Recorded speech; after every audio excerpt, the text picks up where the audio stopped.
صبح و شام بڑھ رہی ہے، صبح و شام بڑھ رہی ہے، اور بڑھتی جا رہی ہے، بڑھتی جا رہی ہے، اور ابھی تک رکی کوئی نہیں ہے۔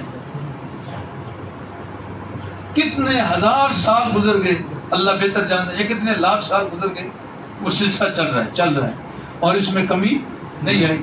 اب تو سارے ملکوں کو بھی پریشانی ہے، اور وہ کہہ رہے ہیں کسی طریقے سے پاپولیشن کو کنٹرول کیا جائے، اس پر وہ پروگرام پلاننگ کر رہے ہیں، اتنی محنتیں کر رہے ہیں، اور ان کے پاس گنتی ختم ہو گئی ہے کہ ہم کیسے گنے کہ ہمارے ہاں کتنے، کیوں سارے بندے تو شہروں میں نہیں ہیں، کچھ لوگ جنگلوں میں رہتے ہیں، کچھ پہاڑوں میں رہتے ہیں، دور دراز کے علاقے، اور وہاں تک ان کے بھی لوگ پہنچے نہیں جو گنتی کر سکے۔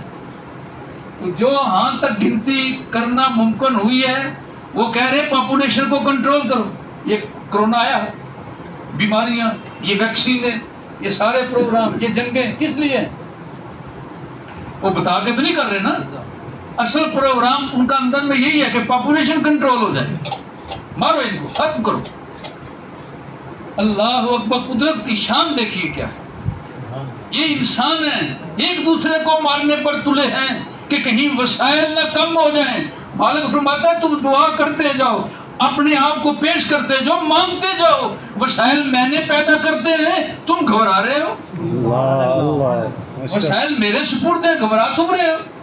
تم میرے حضور آ کے پیش ہوتے جاؤ، دعا کرتے جاؤ، مانگتے جاؤ، بھیک مانگتے جاؤ۔ عطا کرنا میرا کام ہے، مانگنا تمہارا کام ہے۔ تم مانگتے جاؤ، میں عطا کرتا ہوں۔ ہم مانگ کے تھک جاتے ہیں، اور وہ عطا کر کے آج تک نہیں تھکا، اور اس کی شان ہے ہی نہیں تھکنا۔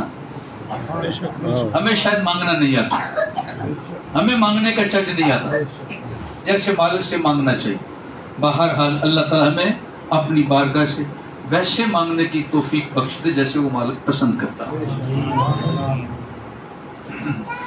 قرآن پاک میں میرے اور آپ کے رب کریم نے آگاہ فرمایا ہے، دیکھیے سدا ایک جیسا وقت نہیں رہتا نا، کبھی مشکل ہے اور کبھی آسانی، کبھی دکھ ہے اور کبھی سکھ ہے، کبھی مقابلہ ہے اور کبھی مقابلہ نہیں ہے، کبھی جنگ کی پوزیشن ہے اور کبھی گھر کے اندر تشریف فرما ہے، کبھی بھوک لگی اور کبھی پیٹ بھرا ہوا ہے، کبھی پیاس سے منہ خشک ہو رہا ہے اور کبھی اللہ نے ٹھنڈے اور میٹھے پانی سے ہمیں لذت عطا فرما دی۔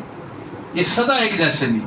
اب مالک کی رہنمائی فرمائے، تمہیں جس وقت تمہارا حال خوشی والا ہو نا، وہ تو تمہیں گزارتے پتہ ہی نہیں چلتا۔ اب جب آج نا دکھ والا، مقابلے والا، اس وقت تمہیں کیا کرنا ہے، اس وقت ہم ڈاما ڈول ہو جاتے ہیں، ایسے ہی ہے نا۔ اور مالک اپنے بندوں کی کیا خوبصورت رہنمائی فرماتا ہے، میں یا ایھا الذین آمنوا، سارے انسانوں کو مخاطب نہیں فرمایا، نکھیڑ کے کہہ رہے او ایمان والو آج ذرا بات سنو، اس لیے کہ یہ سارے انسانوں کے لیے ہے ہی نہیں، یہ ان کے لیے ہے جو مجھے ماننے والے ہیں، میرے نبیوں کو ماننے والے ہیں، یہ ماننے والوں کے لیے، نہ ماننے والوں کے لیے نہیں۔ اذا لقیتم فئۃ، جس وقت تمہارا کسی فوج سے مقابلہ ہو جائے، جب تمہارا کسی فوج یعنی کافروں سے تمہارا کیا ہو جائے، مقابلہ ہو جائے، اب کیا کرو گے؟ اب بھاگو گے؟ حکم فرمایا فثبتوا، پیٹے ہو جاؤ، ثابت قدم ہو جاؤ، ڈرنا نہیں ہے، ڈر نہیں کھانا، ان سے خوف نہیں کھانا، بلکہ کیا کرنا، ان کے سامنے ڈٹ جانا۔ اور اگر تمہیں محسوس ہو وَاذْكُرُوا اللَّهَ كَثِيرًا، پھر وقت اللہ کو یاد کرنا شروع کر۔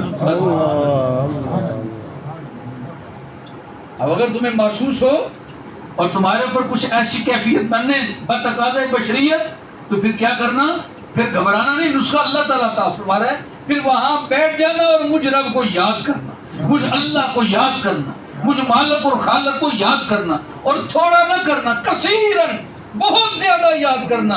بس تم یاد کرتے جانا، تمہارے اندر ایسی قوت غیبی عطا ہو جائے گی، اللہ تمہیں کامیابی کی دولت عطا فرمائے۔ سبحان اللہ، سبحان اللہ، لعلکم تفلحون، تاکہ تم کامیاب ہو۔